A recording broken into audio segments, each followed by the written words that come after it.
Good morning, YouTube. Good morning from cold Connecticut.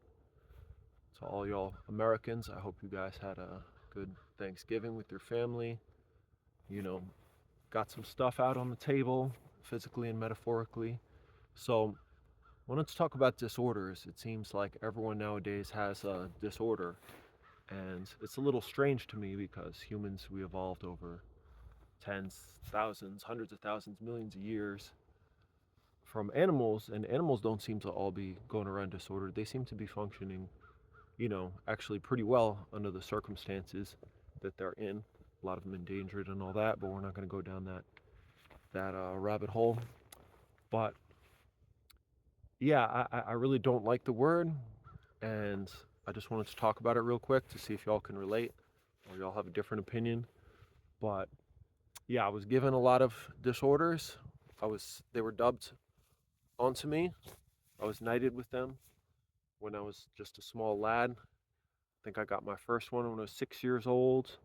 Attention deficit disorder. It was very trendy back in the day, even more trendy now. People are like dubbing it upon themselves like it's something to be proud of.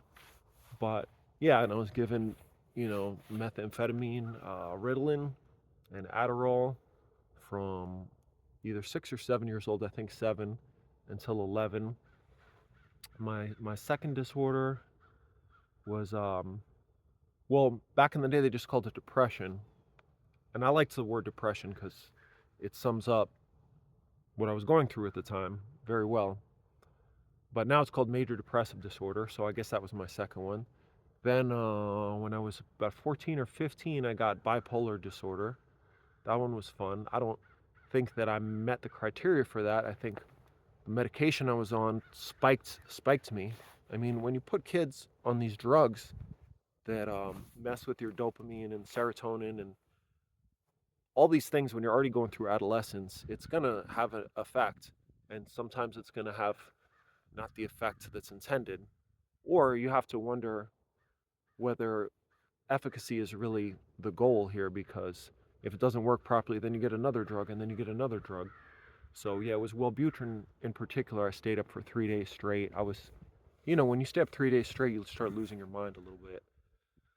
And yeah, and then my third one, right around the same time, was that this one's my favorite. I like this one. It's oppositional defiant disorder, because when I was in certain situations where people wanted to control me, give me more drugs, um, yeah, I didn't want to listen to authority, which is, pretty much what you should be doing in the circumstances I was in.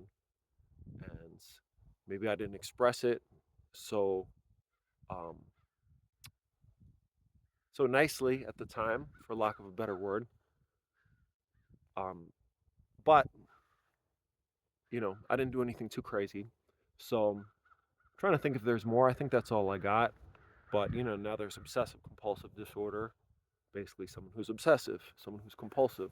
You could drop the disorder. Oh, and this one I never was officially diagnosed. I'm going to make a video about this soon, maybe in like 4 or 5 days. But I definitely had what I'm going to call it disordered eating, but society would call it an eating disorder. So what's the difference? The difference is my eating became very disordered. There's no argument about that. And you could say not you could say I know me. I live my life, so my eating is still rather disordered, although nowhere as bad as it was 20 years ago. And what's the difference between disordered and a disorder? Well, disordered is a behavior, it's habits, it's the way you conduct yourself, it's the way your mind works, the way your body works. And yeah, disorder is kind of like this black and white thing. You have a disorder, you don't have a disorder. And I really don't like that. And I feel like it's put onto people, and it's supposed to be empowering, right? Like, oh, I have ADD, LOL. I can't help myself. This is like the way my brain works. But actually, if you have something that's like screwing you up and not helping you in society, that's all the more reason you need to help yourself. And also, a lot of these things, like not everyone who's not who's a little bit neurodivergent. This is another another term that people like kind of wear like a badge of honor. And I get it, like no one wants to be a normie, right? But I mean, who isn't neurodivergent, right? Like who are these normies? No one wants to be a normie. Um, so I didn't script this, as you can see, but hopefully you're bearing with me. I didn't have breakfast yet. I just worked out. I woke up at like 3:30 in the morning. I'm still on English time. Going back in 2 days. So yeah, I don't like the term because it feels like who you are, and you create it as an identity, and identities can be very restrictive, and being disordered is, you have to take some responsibility for it, which is scary. It makes people feel like they're like being blamed for their problems. I mean, I don't feel responsible for my attentional problems as a child. I think it's part due to trauma, part due to the way my brain is wired, part due to the fact that I just didn't get along in the normal public school system. And that just wasn't like the best way for me to learn. I was bored, I was creative, and but I don't think I had a disorder, and I still don't think I have any disorders. I'm not saying I'm perfect. I'm I have my issues just like anyone else, but I don't like the term, and I don't think it's healthy, and I think it's nefarious. Yeah, it's nefarious. You're trying to sell people drugs. You're trying to pigeonhole people so you can sell them. This is not saying all drugs are bad. This is not saying all therapies are bad. This is not saying trying to help someone notice things about themselves is bad. Those are all good things. But to say that like this is who you are and this is what you have is wrong. It's a spectrum. Everything is a spectrum. Nothing is black and white.